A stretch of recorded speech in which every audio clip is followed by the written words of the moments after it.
اور شاعر کے طور پر میں نے اپنے فلم کے کیریئر کا آغاز کیا تھا 1962 میں.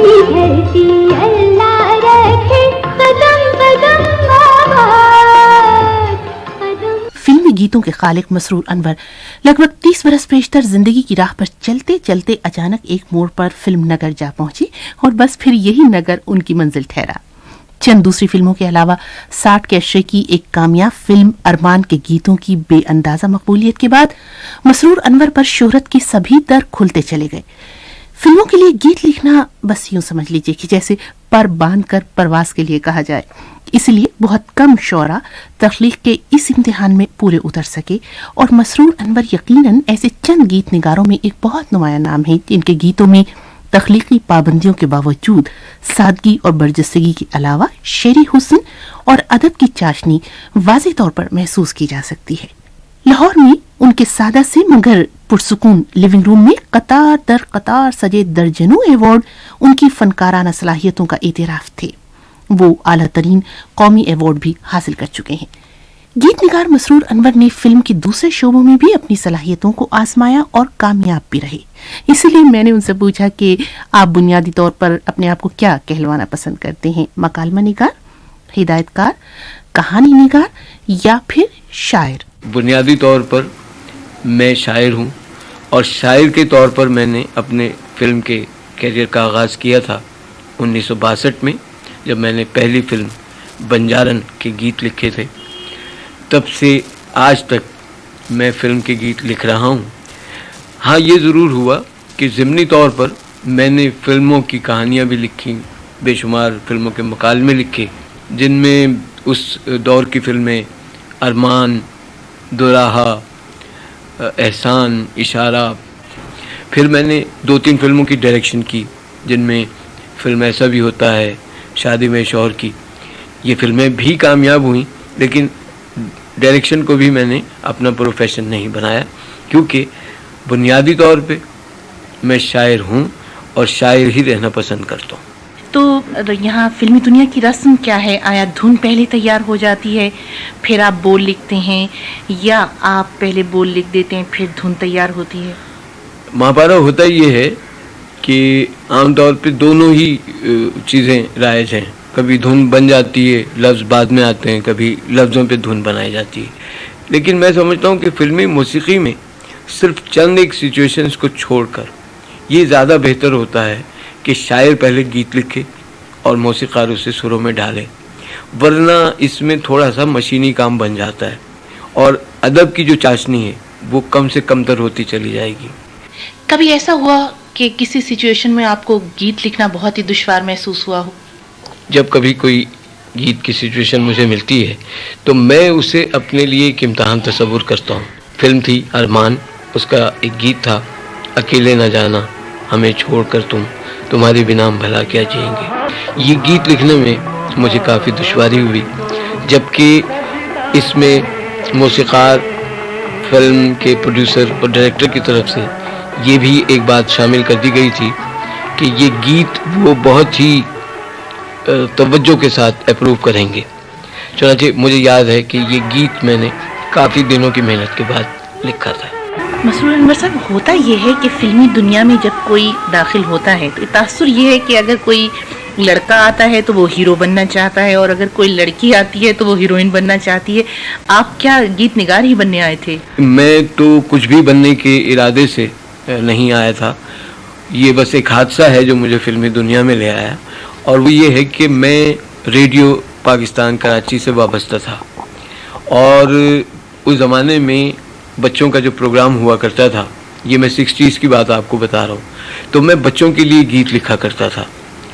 ایک ہمارے گلوکار دوست تھے، اللہ غریق رحمت کرے، احمد رشدی. انہوں نے وہ ایک گیت گایا، ماسٹر جی مجھے سبق پڑھا دو، الف سے پہلے کیا ہوتا ہے یہ مجھ کو سمجھا دو. یہ گیت احمد رشدی کو پسند آیا. انہوں نے اپنے 2 دوستوں سے ذکر کیا. اسی زمانے میں ہمارے ایک پروڈیوسر تھے اقبال شہزاد، وہ فلم بنا رہے تھے بنجارن.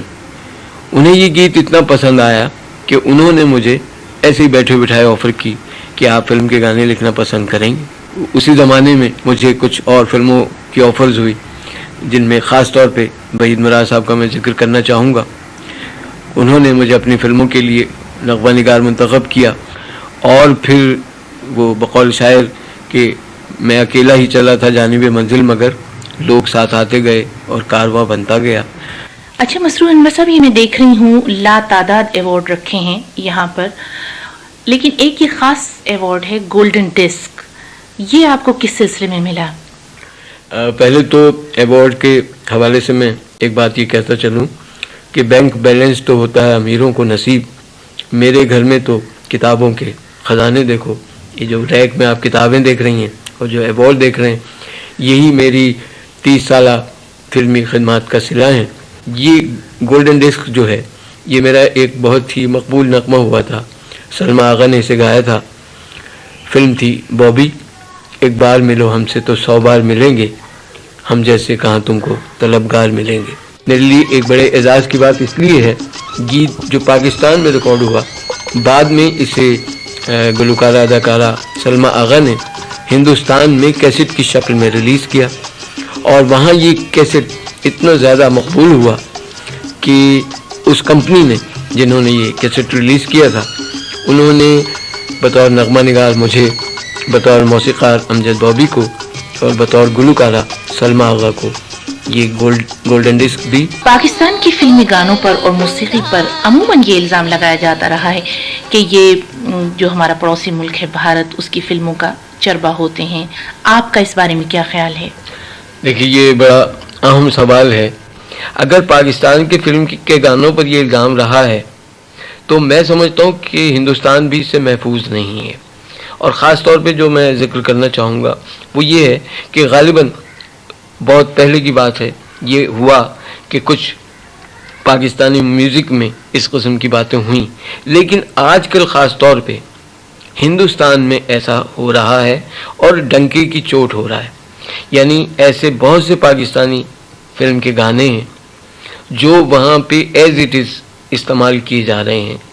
جہاں تک اس آپ کے الزام کا جواب ہے، میں تو چند مثالیں پیش کر سکتا ہوں خود اپنے گیتوں کی. یہ دیکھیں، میری ایک فلم ہے خوشبو جو 1980 میں بنی تھی. مہناز نے یہ گیت گایا تھا. اس کے بول تھے، میں جس دن بھلا دوں تیرا پیار دل سے، وہ دن آخری ہو میری زندگی کا. اب ہندوستان میں اسے ایک ڈوئٹ کی شکل دے دی گئی، اور وہاں یہ انہی بولوں اور تقریباً اسی دھن کے ساتھ ریکارڈ کیا ہے. حتیٰ کہ اس میں فلم کے شاعر کو اجازت تو دور کی بات ہے اور نام دینا تو دور کی بات ہے، اس سے پوچھا تک بھی نہیں جاتا. انڈیا کی فلم جو ہے وہ بالکل ریسنٹ غالباً 1990 میں ریلیز ہوئی تھی. یہ تو میں نے ایک مثال کے طور پہ ایک گیت کا حوالہ دیا. ایسے بہت سے گیت ہیں. میں یہ ضرور سمجھتا ہوں کہ یہ ہم کریں یا ہمارا پڑوسی ملک کرے، میں سمجھتا ہوں کہ یہ دونوں کے لیے مناسب نہیں ہے، اور اس کی حوصلہ شکنی ہونی چاہیے. اس کی بنیادی وجہ مہاپارا یہ ہے کہ اگر ایک گیت میں نے تخلیق کیا ہے تو میں نے پتہ نہیں اس کے لیے کتنے جتن کیے ہوں گے، کیا کیا کچھ سوچا ہوگا، تب جا کے ایک اچھا گیت تخلیق ہوا. ایک اچھا گیت کب تخلیق پاتا ہے؟ اچھے گیت کی تخلیق میں ایک ٹیم ورک اور ایک انڈرسٹینڈنگ بہت ضروری ہوتی ہے. لیکن جو اس کا جو ایک میرا تجربے کا نچوڑ ہے وہ یہ ہے کہ لفظ اور دھن وہ اتنی آپس میں ہم آہنگ ہو جائے کہ اسے آپ جدا نہ کر پائیں. یہ ایک اچھے گیت کی پہچان اور مقبولیت کا راز ہے. مسرور انور صاحب، آپ بہت ماشاءاللہ سے کامیاب گیت نگار ہیں اور آپ نے لاتعداد فلموں کے لیے نغمے لکھے، اور گیت اور نغمہ بھی شاعری کی ایک صنف ہے. لیکن یہ کیا وجہ ہے کہ ادبی قبیل میں آپ کا نام نمایاں طور پر نظر نہیں آتا؟ یہ بالکل صحیح کہا آپ نے. اس کی وجہ یہ ہے کہ فلم کی شاعری کو میں نے پارٹ ٹائم نہیں کیا، بلکہ فلم کی شاعری کو، بلکہ فلمی دنیا کو میں نے اپنا اوڑھنا بچھونا بنایا، اور میں زیادہ وقت کسی اور شعبے کی طرف نہیں دے سکا. اس کا مطلب یہ نہیں ہے کہ میں نے ادب کے لیے کچھ نہ لکھا ہو. عنقریب میرا مجموعہ کلام چھپ رہا ہے. ایک غزل کا میں حوالہ دینا چاہوں گا. یہ غزل غلام علی صاحب نے گائی ہے، غیر فلمی غزل ہے. ہم کو کس کے غم نے مارا، یہ کہانی پھر صحیح. کس نے توڑا دل ہمارا، یہ کہانی پھر سہی. یہ کہانی پھر سہی، کس نے توڑا دل ہمارا، کس نے توڑا دل ہمارا، یہ کہانی پھر سہی.